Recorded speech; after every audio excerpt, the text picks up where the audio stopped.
केशवपुर गांव में अधिकतर लोग खेती करने वाले ही थे। पूरे गांव में सिर्फ 2 ही कुएं थे जिनसे लोगों को पानी मिलता था। कुछ समय बाद गांव का एक कुआं पूरी तरह सूख गया। अब पूरे गांव के लोग पानी की जरूरत के लिए एक ही कुएं पर निर्भर थे।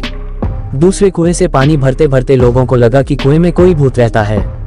जब गांव के किसान कुएं से पानी भरते थे तो उन्हें अजीब सी आवाजें सुनाई देती थीं। खेती करने वाले पुरुषों की पत्नियां तो डर के मारे कुएं के आसपास भी नहीं आती थीं। धीरे धीरे पूरे गांव में बात फैल गई कि कुआं भूतिया है। अब रात के समय कोई भी कुएं के पास नहीं जाता था। इसी बीच गांव का एक बच्चा कहीं खो गया। काफी ढूंढने के बाद भी बच्चा जब नहीं मिला तो कुछ लोग कुएं के पास बच्चे को देखने के लिए गए। वहां पहुंचे लोगों ने बच्चे को कुएं के अंदर मरा हुआ पाया। अब एक तो कुएं का पानी खराब हो गया और दूसरा बच्चा कैसे मरा इसको लेकर गांव के सभी किसान परेशान हो गए थे। सबने एक दिन मिलकर नया कुआं खोदने की सोची। कुछ ही दिनों में कुआं सबने खोद लिया और उसमें पानी भी आने लगा।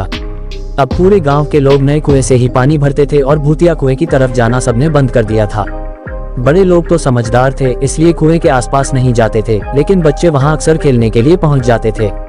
एक दिन 4-5 बच्चे भूतिया कुएं के पास खेल रहे थे, तभी एक बच्चा कुएं में गिर गया। उसके चीखने की आवाज सुनकर पूरे गांव वाले दौड़ते हुए भूतिया कुएं के पास पहुंचे। उन्होंने कुएं के अंदर देखा तो बच्चा मरा हुआ दिखा।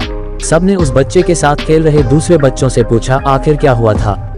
बच्चों ने कहा वो खेलते खेलते पानी को देखने गया और अचानक कुएं में गिर पड़ा। इस हादसे के बाद गांव वालों ने तुरंत एक तांत्रिक को जाकर कुएं के पास बुलाया। वहां पहुंचकर तांत्रिक ने बहुत सारे मंत्र पढ़े, जिसे सुनकर भूत सबके सामने आ गया। तांत्रिक ने अपनी विद्या का इस्तेमाल करके उस कुएं को छोड़कर जाने के लिए कहा। भूत ने तांत्रिक की बात को मानने से इनकार कर दिया। तांत्रिक ने पूछा तुम क्यों नहीं जाओगे, यहाँ आकर बच्चे मर रहे हैं इसलिए तुम्हें जाना ही होगा। भूत ने जवाब दिया इस कुएं में सालों से मेरा पूरा खानदान रहता आ रहा है, मैं यहाँ से बिल्कुल नहीं जाऊंगा। इतना कहकर भूत कुएं के अंदर चला गया।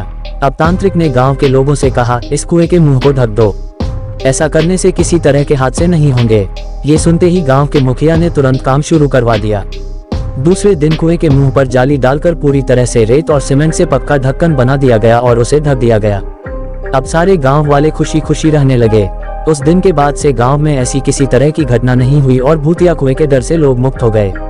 कहानी से सीख, किसी भी परेशानी में हार नहीं माननी चाहिए।